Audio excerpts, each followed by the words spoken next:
Well, good afternoon, everyone. Happy lunchtime, and I guess happy tea time over in London, where our special guest is located today. I'm David Blight, director of the Gilder Lehrman Center. This is another in our GLC at Lunch talks.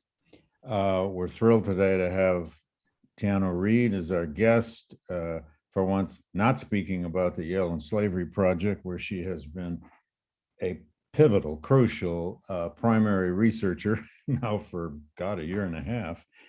But she is now over in London doing research on her dissertation and in the British Library and other sources. We were just chatting about the joys of just losing yourself in archives all day long.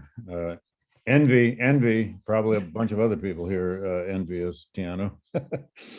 Teanu's a PhD candidate in history and African American studies. Her primary advisor is Edward Rugemer.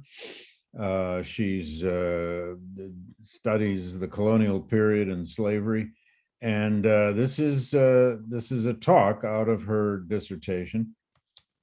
I love the title: "A Dram and a Calabash." Barter and commodity monies among enslaved Africans and Native Americans. And I think she is writing particularly about Barbados, Jamaica, and South Carolina. Teanu, a hearty welcome. And thanks for taking time out from the archives to give us this talk today. So over to you, Teanu, and I'll come back in for some Q&A later. Welcome back, comrade. Thank you, David. And also thank you to Michelle, Melissa, Daniel, and the rest of the GLC for having me today. I'm going to go ahead and share my screen.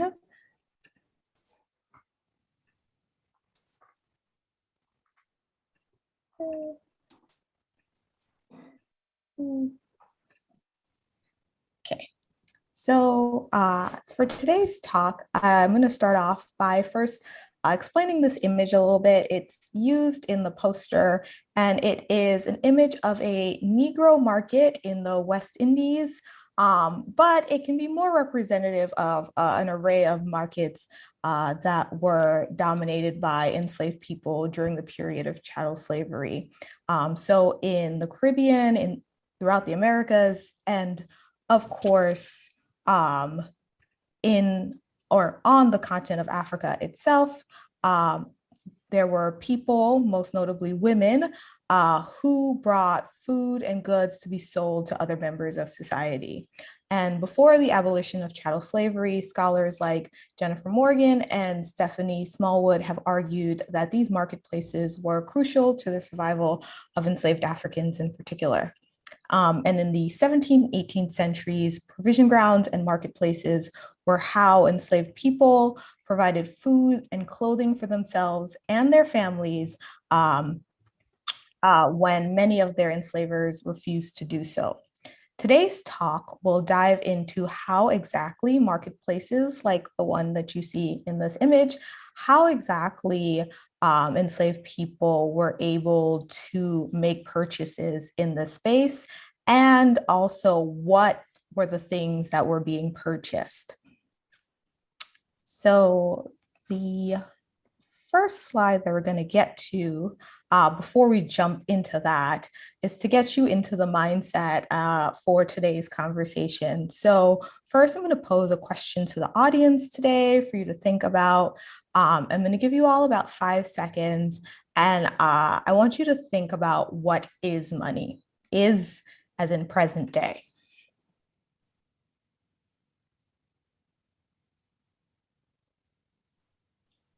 So I imagine that many of you are thinking that money is dollar bills.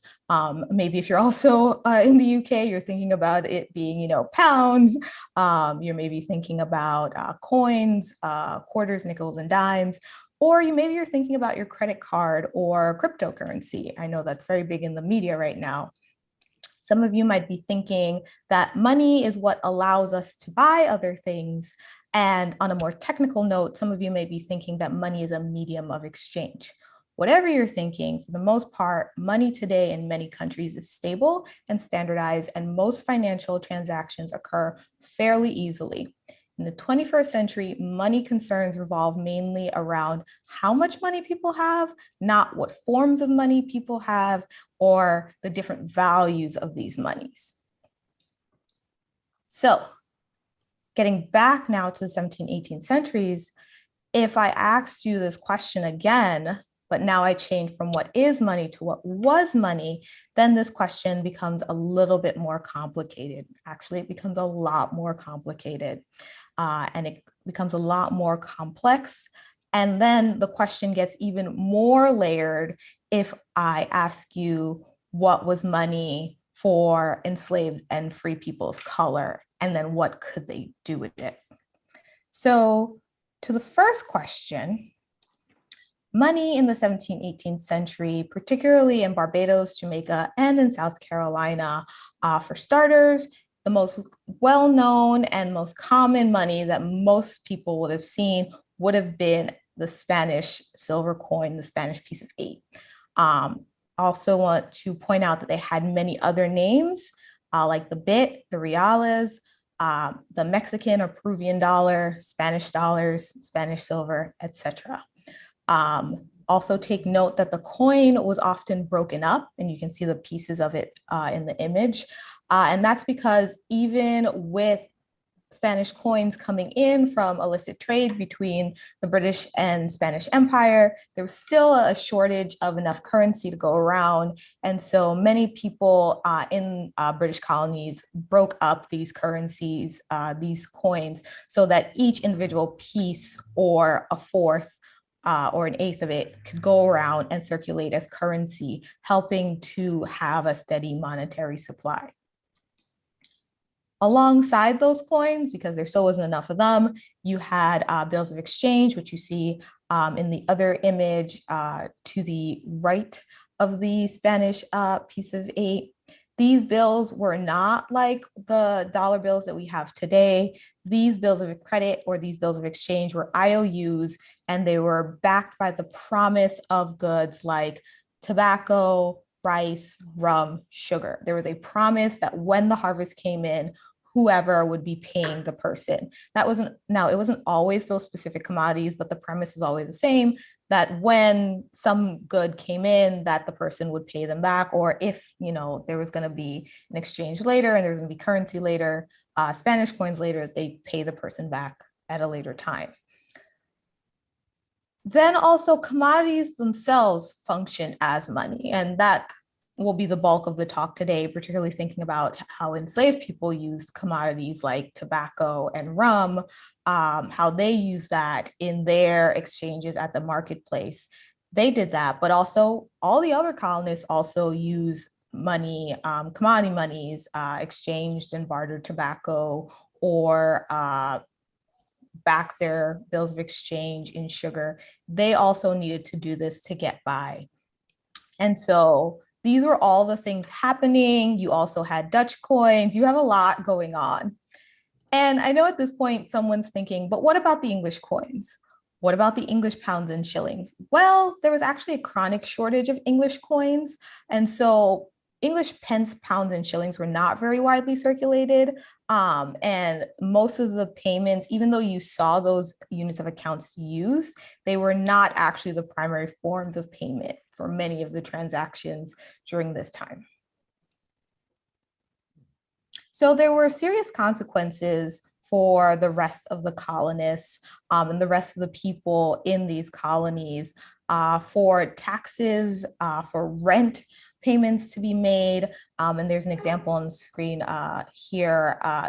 The colonists had to accept a variety of things, cotton, silk, indigo, all of these things all had to be in circulation to address the need for commerce to work, to address people's ability to pay for food, to address people's ability to pay for rent. It was central to their survival of not only individual colonies, but also the economy at the time. And one thing that was common, besides all of these things, there was also bartering, and many servants bartered goods like cloth, buttons, tools, and ammunition for food. Food that was often produced by enslaved Africans and enslaved Native Americans at marketplaces like the ones seen in the previous slides. So in a time when money was of such significant public, political, and economic concern, I question how enslaved and free people of African and Native descent factored into the sea of monetary supply. That is the heart of today's talk, and it's also the heart really of my dissertation project. Economists and historians who've written about colonists struggling during the 17th, 18th century often explicitly and implicitly omit enslaved and free people of color from their studies. Concurrently, historians of slavery, when they write about slave economies, namely the marketplaces or the practice of enslaved people renting out their labor, these historians don't tend to go into details about forms of payment or what was sold. And many historians of slavery have left the conversation at bartering and selling without getting into the nitty-gritty of what I described before, of how exactly this worked out, tobacco and paper and Spanish silver, how all of that factored into the conversation. And so I'm really trying to bridge two historiographies and get into the finer details of how exactly were enslaved people able to buy goods at these markets and what was bought in the spaces, and what did payments look like for rented out labor? And then also, how did that translate potentially to things like manumission? So a great place to start this conversation is the Narrative of Equiano. It's a very popular source, and some of you may be familiar with it, but many people have not really dug into the monetary aspect of all of the things that Equiano describes and all of the payments and mentions of Spanish bits in particular that happen throughout his narrative. So Equiano mentions all of my 3 colonies of interest. He describes events in Barbados, Jamaica, and South Carolina. And then as he moved through the Caribbean and North America, he regularly had to convert between English shillings, Spanish bits, copper coins, and paper money in the different marketplaces that he visited. At the beginning of his commercial efforts, Equiano wrote that he started with a single half bit and eventually worked his way up to $1, selling glass tumblers and fruit across several Caribbean islands. The dollar here, it's the top quote, the dollar here was Spanish money, either a whole piece of 8 that he eventually worked his way up from the smaller bit pieces to collecting 8 of them to have $1, or maybe he had 4 pieces, 4 quarters of a Spanish dollar and then made a whole, or even pieces of a variety of coins, including Dutch and Portuguese coins that are also in circulation, and essentially moving from the single half bit to the dollar, he collected what was the equivalent value of $1, which fluctuated from colony to colony. There's a lot going on. But ultimately, Equiano, throughout his story, is describing all of these transactions and all of these little pieces of money. And at the time that he started selling, he started his commercial activities, he was still enslaved to Robert King, a Quaker merchant. It's very important to his story. And Equiano went on these voyages where he was able to start collecting, start earning money, start hiring himself out, hiring out his own labor, start going to marketplaces. He was able to do that because he was working on these different islands as part of King's ventures. And when he had some time for himself, he was able to go and sell these goods on his own accord. One particular another particular example of interest is while he was in South Carolina in 1765, and he was still enslaved at this point, Equiano was again selling goods. This time he was selling rum that was supplied to him by King, and we'll talk about that when we get to his manumission process. But when he was in South Carolina, he had tried to sell rum and he actually had a really hard time.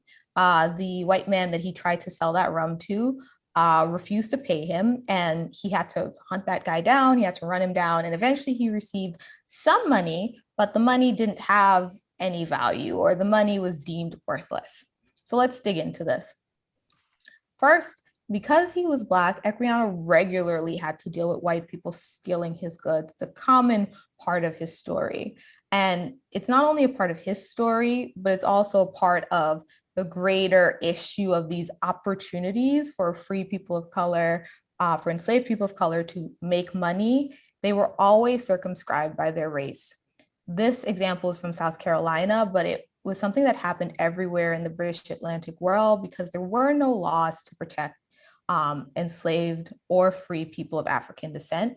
There were no protections for justly enslaved Native Americans, and there were no protections, or there were murky protections for free Native Americans, especially if that person also had African ancestry. So legally, people of color were always in a very dangerous and precarious place. So there was never any guarantee that when they hired out their labor or sold goods at market spaces, that they were ever going to make any money. Second, not all money was equally valuable. There were ebbs and flows in trade with foreign powers, and this meant that Spanish silver, which was more well trusted, it wasn't always in a consistent supply. And other than Jamaica, which had a really kind of consistent trade with the Spanish, for Barbados and South Carolina, there's still other ebbs and flows.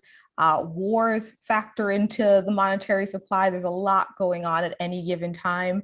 And so, what was money, where it was coming from, there were always questions, but also you had regular issues of counterfeiting and underweight copper, silver, and gold coins, such that if you look at contemporary laws, almanacs, and assembly records, you see all of this going on in the debates of lawmakers and them saying, okay, well, this currency is no longer being accepted. You have to take all the money now to the receiver general before it can go into circulation. There are all these official things that are happening, and enslaved people are not always connected to that, such that in the case of Equiano, he receives this copper money and no one else wants to take it from him because they are saying, this copper money is no good. They didn't trust that it was it was a value. And there's all this stuff happening in the background that is affecting enslaved people's ability to use currency, even when they do get payment. And so that was a particularly important part. This is an important part of Equiano's narrative. And we see that Equiano gets stuck with this these Spanish copper dollars. He doesn't say what ends up happening with them. He doesn't say, if he bought anything else or if he got rid of them. He does talk about having to get rid of paper money when he's in Georgia, because that could not circulate outside of the colony, but he doesn't say what he did with the Spanish copper dollars. Likely he could have still used them. He may have just had some issues using them in South Carolina, but he was moving around a lot of different colonial spaces, and copper as a metallic money still had some intrinsic value. Equiano's narrative is rich with examples of enslaved people, not only Equiano himself, but other people, other enslaved and free people around him. It's a rich narrative with examples of enslaved people earning money, spending money, and being cheated out of goods and money. But the monetary activities of enslaved and free people of color can also be seen when modern historians center their activities when we go in to try to recover their experiences in the archives. And so other examples include there are numerous accounts of enslaved Africans and enslaved Native Americans in 17th, 18th century Jamaica and Barbados locally producing and bartering with rope. Why rope? Well, because it was a very functional item for people throughout the Caribbean. The rope itself was described as strong and durable across several sources, including Brian Edwards' very notable history of Jamaica.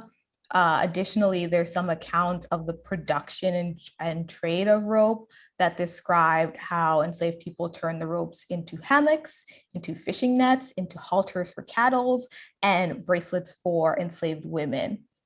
In the case of hammocks, hammocks were the primary bedding for European servants throughout the 17th century. However, other sections of society also used hammocks as bed. And so slave owners, enslavers, or plantation owners, if they wanted to get bedding for their servants, they sometimes went to enslaved people to purchase.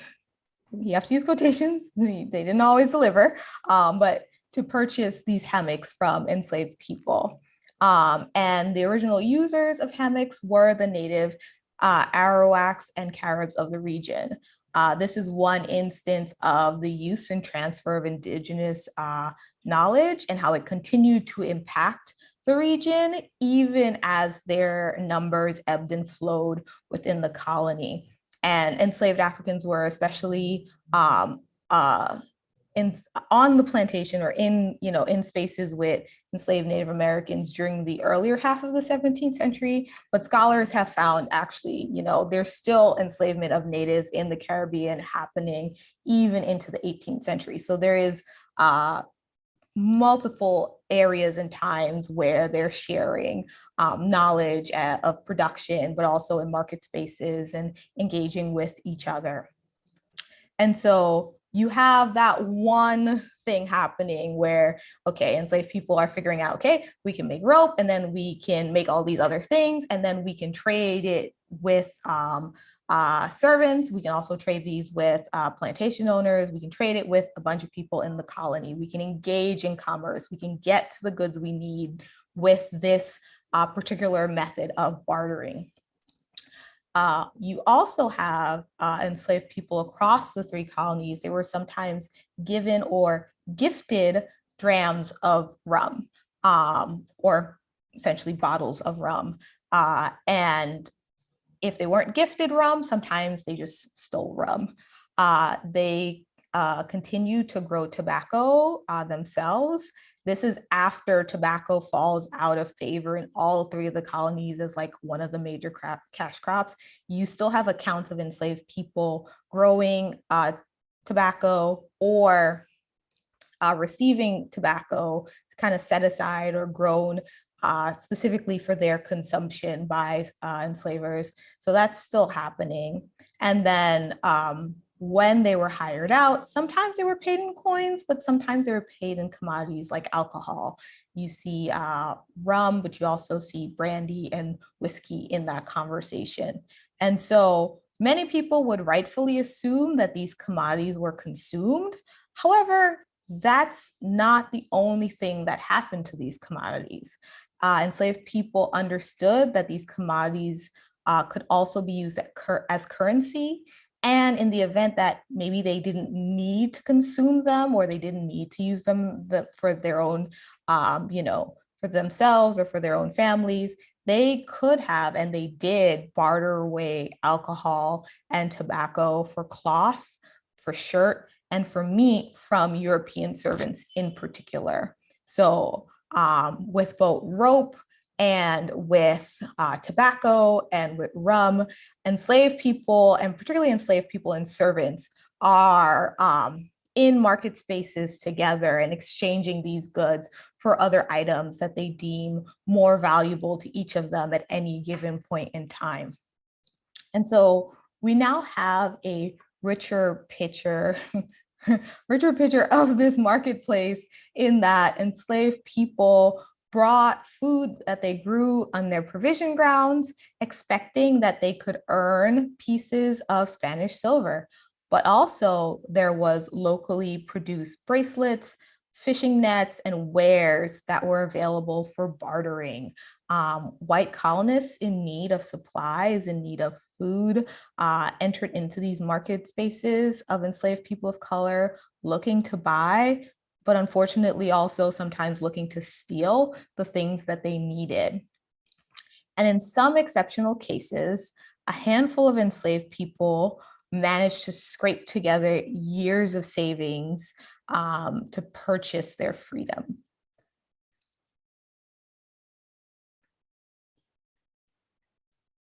Let's see, come on, PowerPoint, there we go. So manumission was no easy feat for any enslaved person to acquire. With all of this information on currency, let's reconsider the implications and the cost of self-purchase. And we'll use Equiano again here as our main example. Equiano paid 40 pounds for his manumission. That's one way to describe what happened.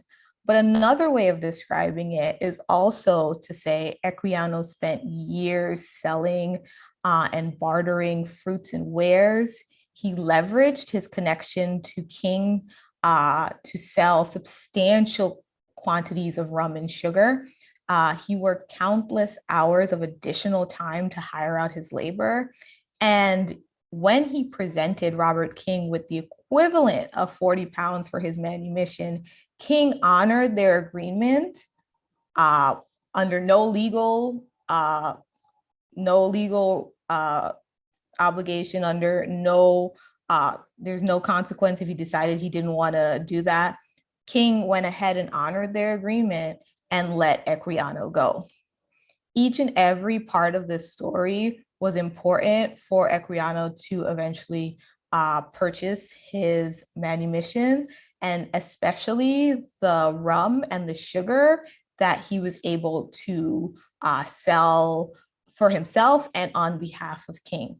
So Equiano went from selling glass tumblers for half a bit, the equivalent of about 6 pence, to selling gallons of rum and sugar for several pounds.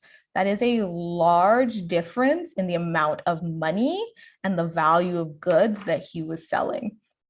And so, yes, he was doing a lot of this commerce. He also moves from like working primarily for himself to primarily from, his hired out labor being primarily just from his own ability to acquire fruits or to get a tumbler, to working, spending his hired out time now selling on behalf of King. Yes, he moves into working even more on behalf of King, but he was able to keep the proceeds of these sales, and they were much higher sales, such that they could earn him a greater sum of money to eventually purchase his freedom. And so for context, the amount of sugar or rum an enslaved person might otherwise have received or stolen was capped at around 2 to 3 gallons or 16 to 25 pounds. And that measurement, those numbers come from about what the maximum a calabash could hold, as far as like how much gallons or how much pounds the largest calabash could hold. And the calabash, the reason for that being the calabash was like one of the containers that was very popular. You also do have potted wares, earthen goods, clay pots that are being used in South Carolina. Yeah, that's about what you're looking at for like smaller quantities of sugar or smaller quantities of rum. That is not what planters and merchants were trading. They were trading hogsheads, as quoted by Equiano, hogsheads that weighed an average of 1,000 pounds. but could also weigh between 800 and 1,600 pounds of sugar or rum.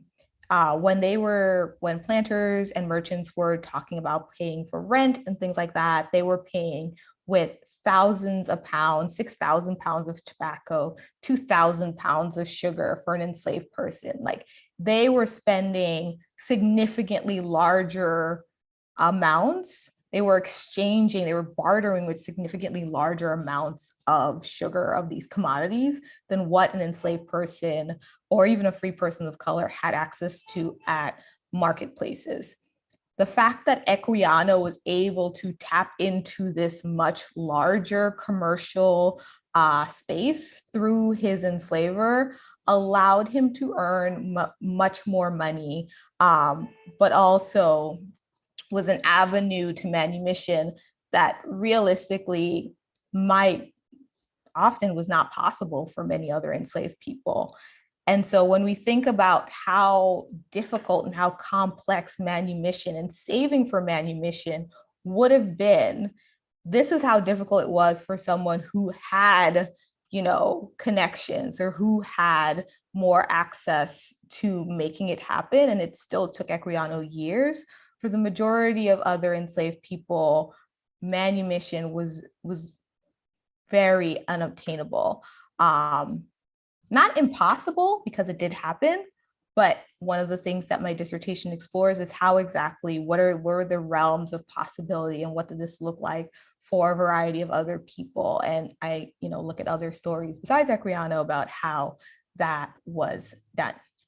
But Equiano, for the purposes of today's talk, given especially how much people are familiar with Equiano's narrative, it's a great way to have this discussion and for folks to think more critically about Equiano's own experience, especially given how much explicit monetary language there is throughout his story.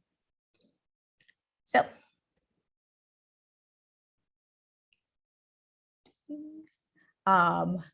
that just goes to conclude my presentation for today.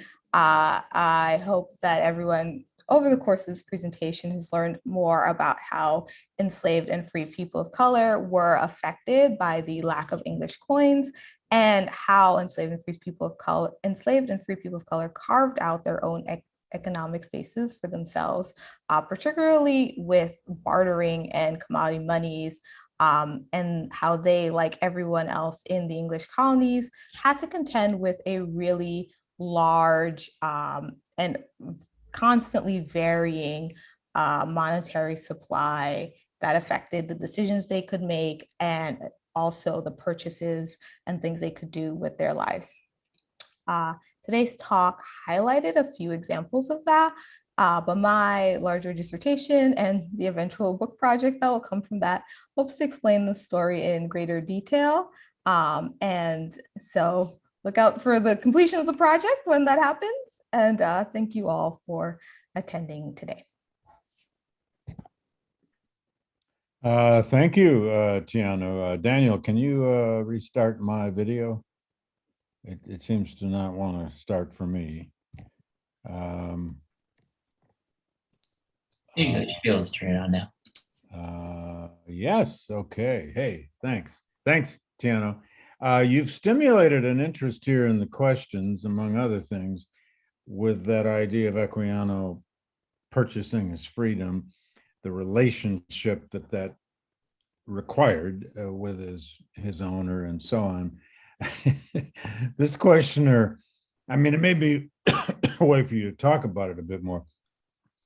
This questioner wants to know that when you finish your great work of scholarship, whether you would actually want to dramatize that sort of thing in either fiction or stage play or something. Now, you don't have to commit to that here, but there's a dynamic in that of course, is very curious to people. Equiano is special, as you point out, but how did this come about? Where is it because, I mean, I'd really like to hear you more on this. Is it because the marketplace allows a certain degree of independence and power for some, because it's this place of exchange that everybody needs.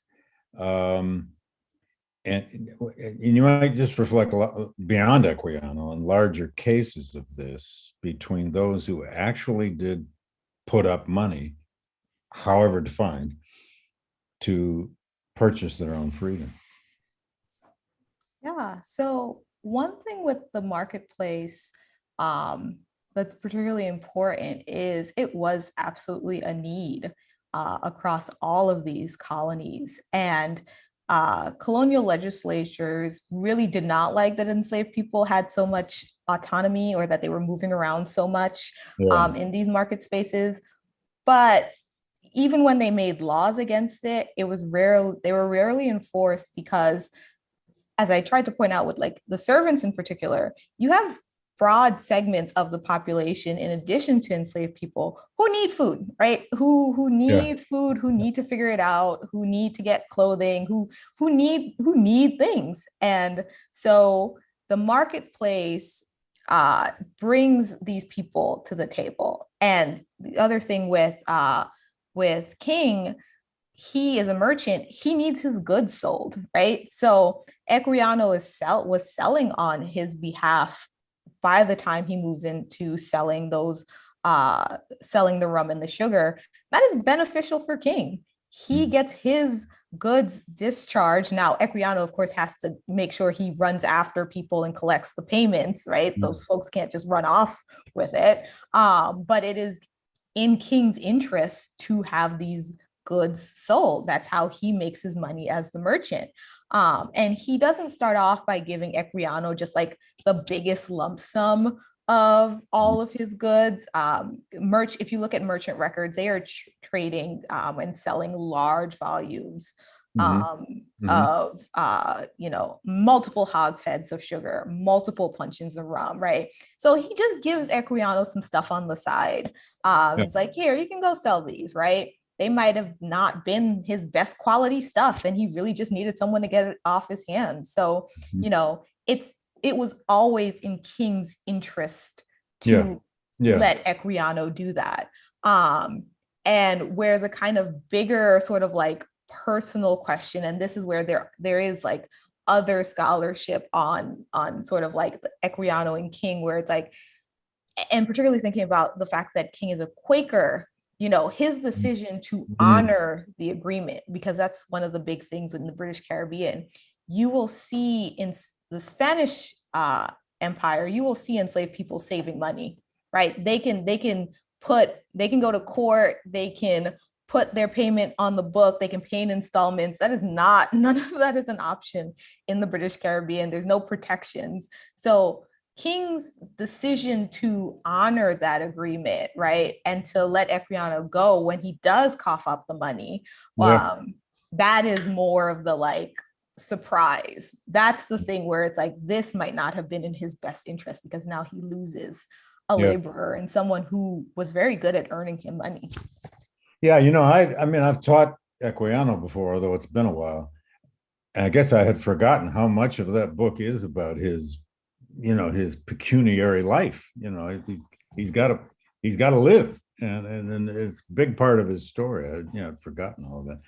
There's a very interesting question here about how much of this access to marketplace, this particular questioner calls it an acumen about the marketplace, uses of money, trade, and so on and so forth. But this person is wondering, how much of that actually is a survival somehow of African systems, and how much is this, a creation of the Caribbean or South Carolina? And I couldn't help asking too, although these are just tourist items, as you know, I think, particularly in the coast of Ghana, you can buy by the thousands these little things called gold weights. They go by other names, which do date back all the way to then. That were put on the scales in a kind of barter system of trade. But there are no doubt African origins of all of this, but is there a way of understanding how much of this is still African, or does it matter? Is it just commodity exchange on both sides of the Atlantic happening in relatively similar ways? Yeah. So in the case of where in the case of the commodities themselves, there are differences in the commodities being bartered. Yeah, Um, yeah, yeah, yeah. and the Different I'd say one products. of the big differences in, especially for like the metallic coins, there's a lot more gold on the coast of West Yeah, Africa, yeah. and Guinea coins in particular. You Why they don't call really these gold weights.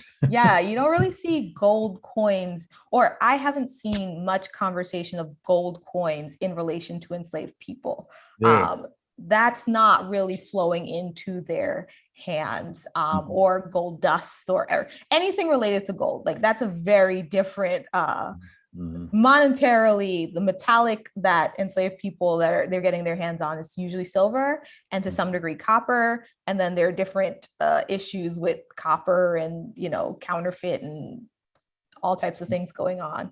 But where you do see continuity is the fact that it's mostly enslaved women in these market spaces. And that very much comes over from West Africa. That cultural practice of women really dominating the marketplaces, and women knowing that it's a space where they can go earn money or they can provide for their families. Of course, like I said before, that comes with having to deal with theft and like potential theft, Mhm. which Equiano has, he describes particularly Black women, having to deal with theft just a little bit more. Yeah. That is something that he's seen often in a variety of places, that white men would just take the goods from them and there's Yeah. no regard. But enslaved women, that was one area. And then especially by the time you get to the 19th century, there's a lot of huckstering. There's a lot of using that kind of capital from the marketplace to move into like hoteliering and taverns and other industries by the end of the 18th century. But in the 17th, 18th century, that's still going. The marketplaces aren't even necessarily on Sunday. It's part of the reason why I didn't really use the language of Sunday market. Some places it's still a Saturday market. It might just be a market. They're still working some kinks out. But Yeah. it was something that was happening. And the enslaved people drew on crafts and different practices from West Africa. And then also, like I said, with the populations of enslaved Native Americans that were also present, they drew from them as well in terms of, the rope, for example, and the hammocks, and combining techniques. And enslaved people also made cassava bread and picked up that practice, enslaved Africans, I mean.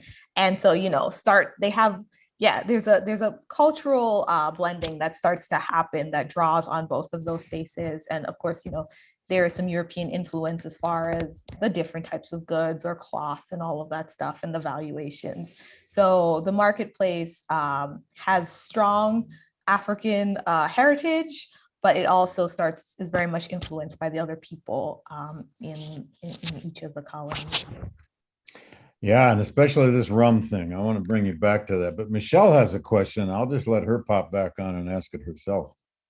Michelle, go ahead. Thank you. Thank you, Teanu, for such a great talk.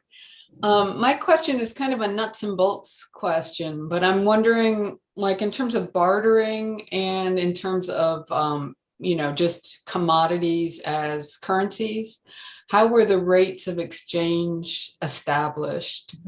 And were they standardized? I imagine they changed through time. Were they subject to inflation? And then I'm wondering about what power, if any, enslaved people and free Black people had in establishing those rates. I'm thinking especially during times of like a national emergency, a natural disaster, a drought, a hurricane or something. Did that sort of shift the locus of power a little bit to the enslaved and free Black community?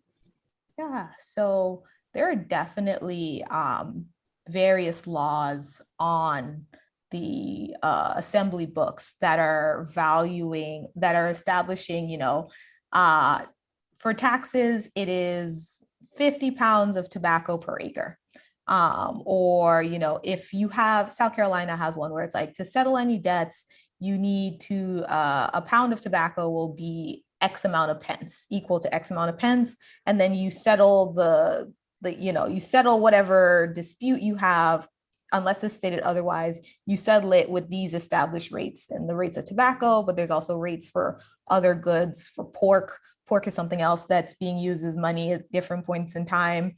I've mentioned that a little bit in my Yale and slavery conversation. So there are established rates that the colonies are trying to fix, so that everyone knows, okay, if I have X amount of sugar, I can, or I have X amount of rice, or I have X amount of cotton, or I have X amount of indigo. It is worth this amount of shillings, and I can, pay according to, I need 5 pounds, well, I need this much cotton, or I need this much indigo, I need this much ginger. That would be like looking up the price of grain on the Chicago market or something. Yeah. Without having that kind of apparatus, but yeah. And so stability of some sort. There were almanacs, there were reckoning books, there were all these things. There was a lot of print material to try to help people regulate or figure out what was going on as far as exchange rates. The problem for enslaved people, that's also a problem for some servants, is literacy, right? Can you read these rates of exchange, right? Can you, yes, there are numbers, but then there are also words, right? And then on top of that, can you enforce the rate? And I think this is something that you can kind of see with Equiano. Servants and servant codes established rates for payment for servants. There's no fixture for payments or arrangements or agreement with enslaved or free people of color. So even if they understood, okay, 5 pounds of sugar or 5 pounds of rice should be about 10 shillings, there isn't really anything that's going to force somebody on the other side to give them what it's worth. There's a lot of trust and sort of personal integrity that's required in this time. And there is some scholarship on integrity and morality and all of that in credit.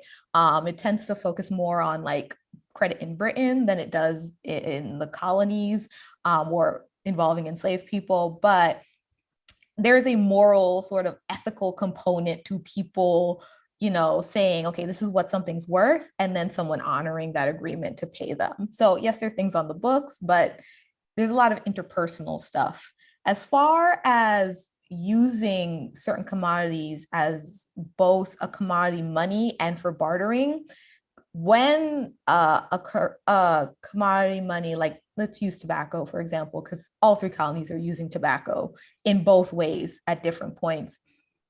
When something like tobacco was used as a commodity money, it's when things were valued in terms of tobacco, when prices were fixed in terms of tobacco, and then there was no other price attached to tobacco.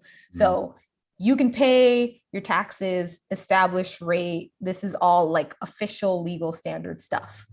But you might see people bartering much smaller quantities of tobacco, or outside of taxes, bartering tobacco for, lesser or higher rates than what is set for those kind of official transactions. So people use commodities in both ways, and it typically tended to be for what was most advantageous for them, but also in cases of droughts, hurricanes, and other things that would drive prices up or drive prices down, like the harvest was bad, like, Virginia tobacco just like took over the market, or, Brazilian sugar just took over the market. Like those things could send values of these goods, and essentially the value of the money, it could send them up or down, skyrocketing. So there was so much going on for everyone in the colony at any given time.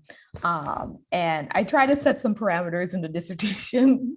But yeah, overall, it's a very fascinating role, or I find it very fascinating. And so thinking of just how enslaved people could try to corner that, especially with silver, sometimes they were able to set that they wanted more commodity for silver when they're the ones who had the silver. They're like, well, we know you don't have any, you're not trading with the Spanish because y'all are at war. So give us more. Give us Well, yeah. what you're doing is so fascinating because it is about the everyday world of life. We tend to focus, for good reason, on slavery as a hopelessly, sometimes oppressive system. It leads to insurrections and rebellions and violence and on and on and on. But this is the everyday world, isn't it, of how people are surviving, getting on, finding their way into the market. We do have a question here that is sort of asking, in these marketplaces, do you see any evidence that slave trading also went on? At the same time, all this commodity exchange is going on. What about the human commodities? Yeah, that's very interesting. So at the Sunday markets themselves, I haven't found I haven't seen any evidence for purchasing people also happening in those same spaces. I have seen enslaved people purchased with goods. So I've definitely seen, and part of how I got into this was I was looking at, what enslavers were purchasing with like account books and seeing things like, oh, the payment will be made for 10 Negroes next spring when the harvest comes in. Henry Lauren's account book, for example, has a lot of examples of that. And so it won't say 25 pounds sterling. Yeah. It'll give the commodities paid. Yeah. Wow. So that is how, and that's how I got into thinking about, well, if even planters and merchants and enslavers are kind of having to piece this stuff together and figure out, okay, I'll pay you the next harvest. Okay. Or I'll put, 10 gallons of sugar down now, and then I'll give you the other 50 gallons of rice later, or pork. Like, if all of this has to happen for them, what happens with the enslaved people, right? A lot of scholars have pointed out how important it was in the 17th, 18th century for enslaved people to feed themselves. That is the bulk of the time when they are providing their own food, even in islands where, like Barbados, where much of the food's imported. The provision grounds, the markets are still supplying people with the bulk of a good chunk of their nutrients. So it's functionally important for them to survive, for them to figure this out as much as it is for the planter to figure out, okay, how am I actually going to make this plantation run? At different levels. I mean, there are different concerns, there are different amounts of money, there are different types of money, but it's a very similar, I need to figure out how to make things work. And for enslaved people, they figured out how to get food on the table or to get toys for their kids. That's also something that's a part of the dissertation. Like, how are they trying to create community? How are they trying to create life and culture, and thinking about those other things that they did bring with them from West Africa in terms of drums and all these other, how did all of that happen? And so the marketplace, there's even a toy trade in those marketplaces.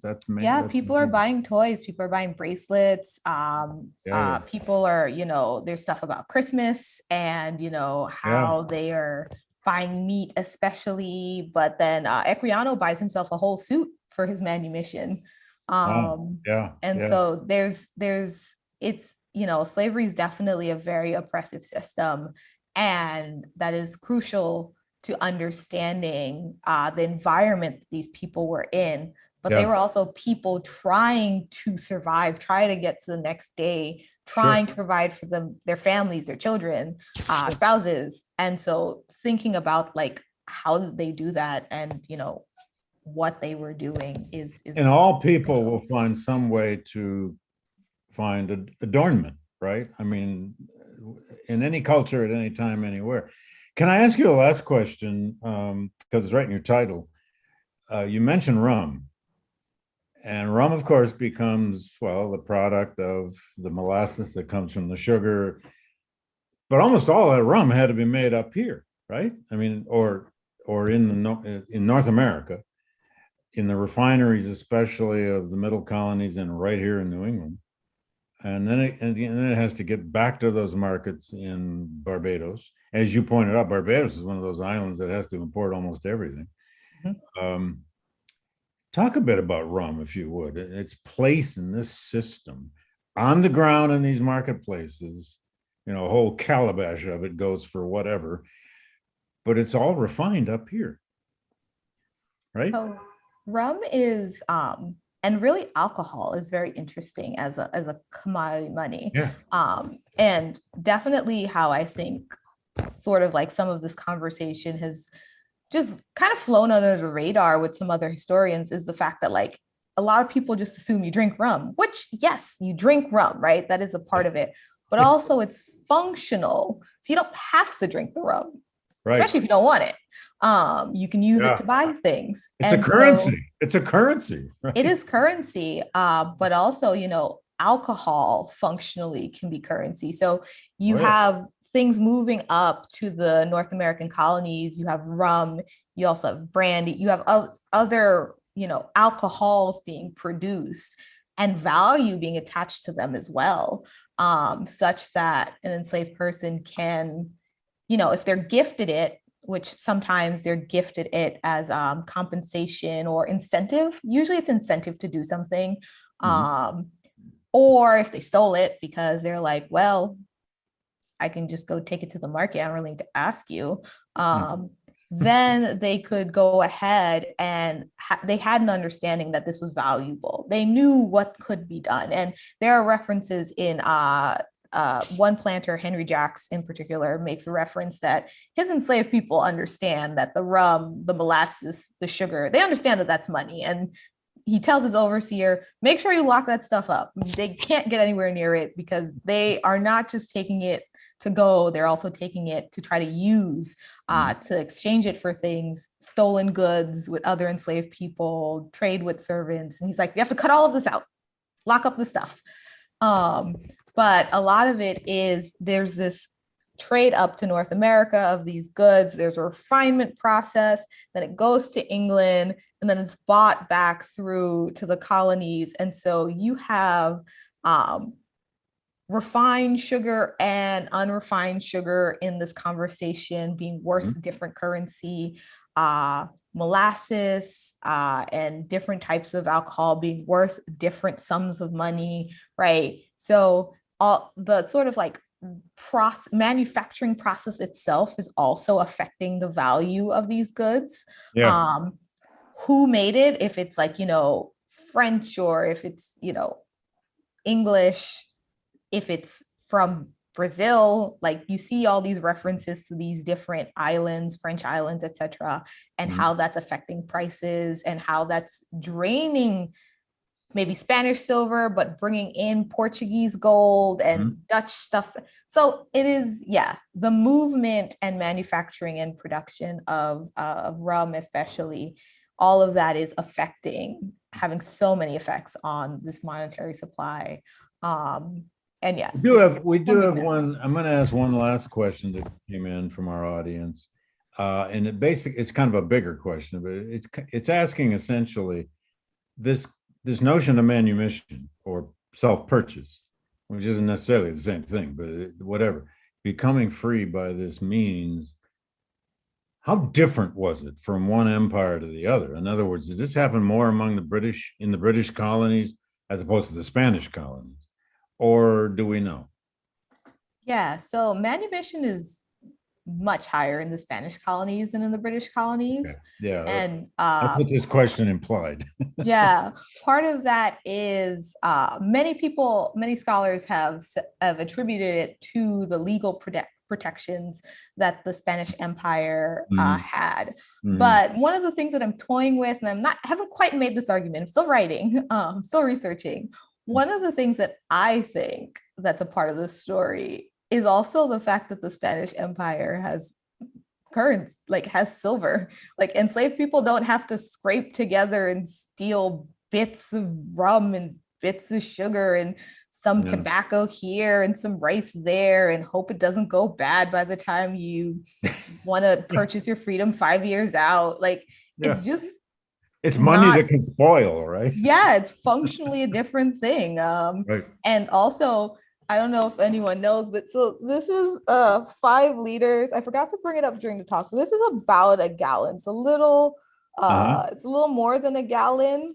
This is a gallon, right? Right. Equiano needed to sell hundreds of gallons Wow. to get to a point where he could earn his freedom, right?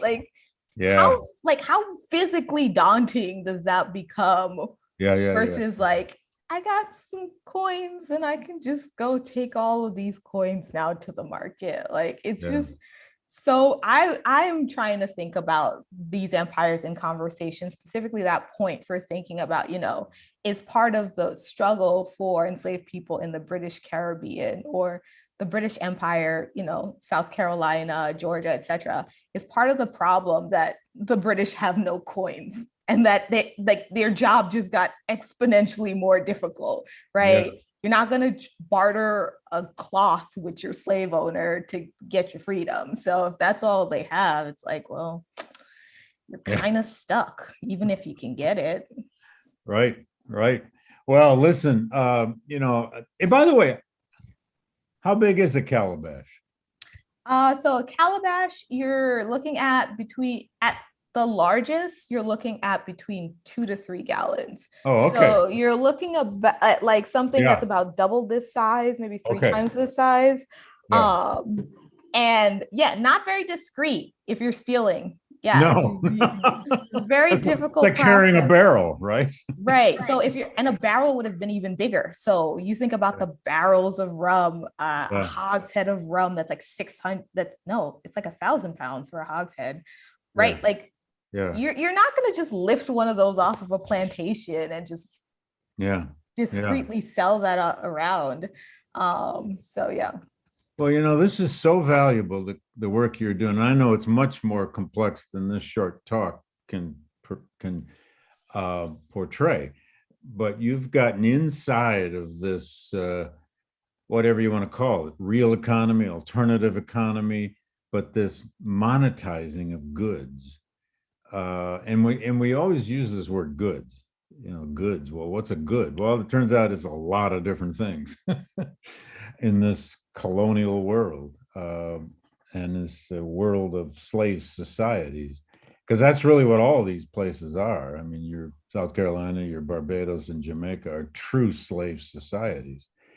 But people endure and survive even within this by their own cunning, don't they? And the part of that cunning had to be learning to understand all this commodity exchange, which wasn't wholly learned for them. They'd all done it in Africa too.